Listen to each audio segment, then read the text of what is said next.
زما پښتون د یوې هم نشو هر ځای مې رات شو زما پښتون د یوې هم نشو هر ځای مې رات شو خان په حجره باندې ملا مې په منبر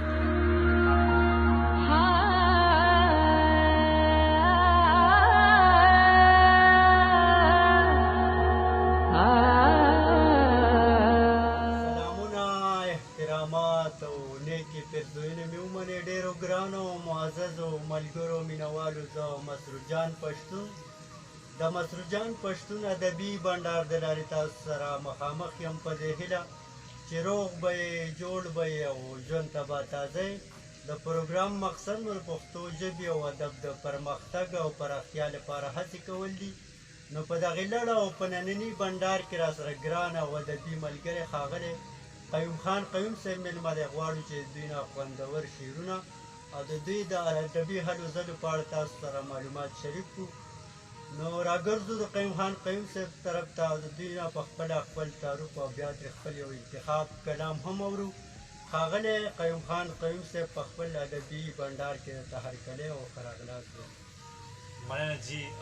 مسرور جان پښتون صاحب تاسو ته هم هرکلی ستاسو مننه شکریه او آباد اوسئ ډېره مننه قیوم صاحب مینوالو سره ځان ور وپېژنئ او خپله یو لنډه شان پېژندګلو مو ورسره وکړئ ډېره مننه قیوم خان قیوم نامه په ادبي دنیا کې لرم او د مانځو سیمې اوسېدونکی یم دغه مې د زیږون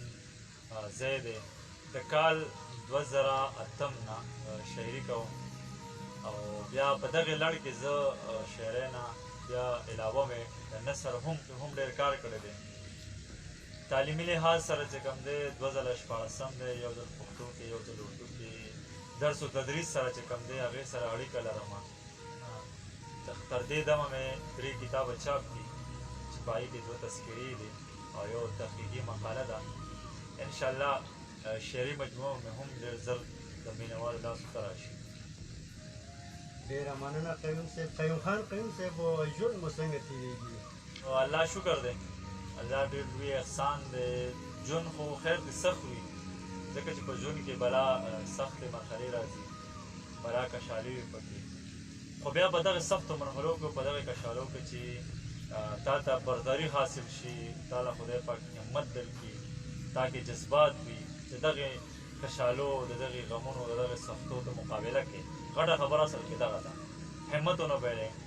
نو دغه د الله تعالی یو ډېر لوی احسان او یو ډېر خاص رحم وي په تا باندې نو زه د خدای پاک ډېر شکرګزار یم زه یو خوشقسمته یم که ټیک ته زما په ژوند کې د نورو خلکو په شان کې سختې هم دي خو زما همت زما حوصله چېرته ښکته شوې ورته نه ده او هغه په دې وجه چې دا د الله برکات دي د لوی رب نه مې همدغه رنګې نور هم امید دی زه انشاءالله دا امیدواره یم او دا هیله لرم چې انشاءالله چې کله ژوند سختې نورې هم وړاندې راشي خو همدغه شانتې به ورته د جذباتو نه ډک یم همدغه شانتې همت سره به مقابله کوم نو ژوند تر دې دمه زما ډېر ښه روان دی انشاءالله مخکې هم ښه وي او د الله تعالی ډېر شکر دی ډېره مننه قیوم صاحب ستا حوصلې ته سلام او ژوند به کوو انشاءالله کار څنګه یې ښه به یې کوو انشاءالله قیوم صاحب د مینوالو ډېر وخت نه اخلو او راګرځو د شعر او شاعرۍ طرف ته مینوالو سره مې یو انتخاب کلام شریک کړي نو ډېره خوښوي پښتون صاحب یو کلام به مینوالو ته دا ډالۍ کړم چې په ژوند کې څو ځلې ځان سره مې جنګ کړی دی په ژوند کې څو ځلې ځان سره مې جنګ کړی دی بلها موده د خپل ارمان سره مې جنګ کړی دی ډېر زبردست مینه مې یو وخت کې یوازې چېرته پرېښې نه ده مینه مې یو وخت کې یوازې چېرته پرېښې نه ده په دې خو تل د هر انسان سره مې جنګ کړی دی ستا د دارو غم و داجي د مور د نوي څادر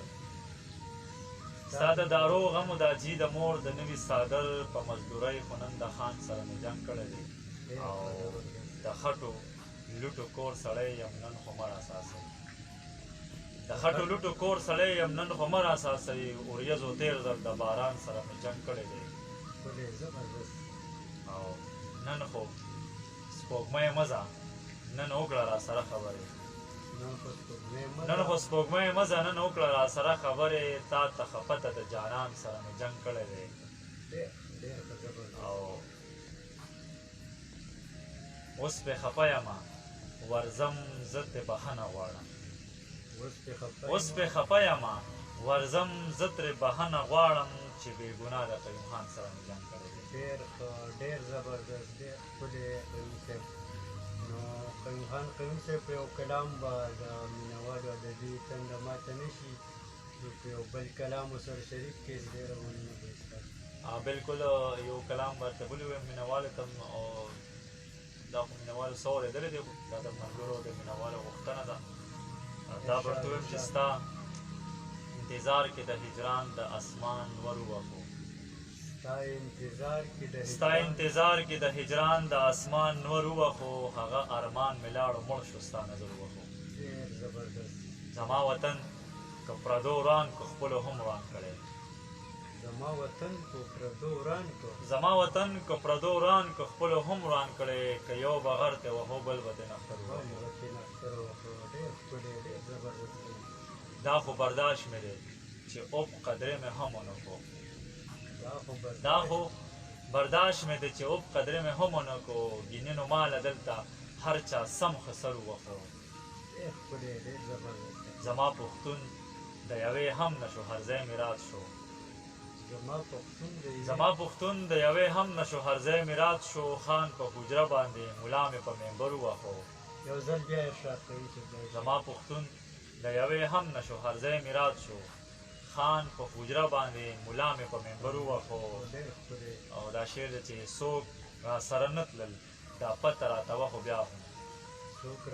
څوک راسره نه تلل دا پته راته وه خو بیا هم د امن سوالو ما د ښار د هر کور ور ووهو که خیر وي دا دې در نږدې یم درنګ ساعت دې زړه ته که خیر وي دا دې در نږدې یم درنګ ساعت دې زړه ته ما د پښتون د معاشرې د رواج غر ووهو د امن چغې به یې تل وهلی نه صبرېدو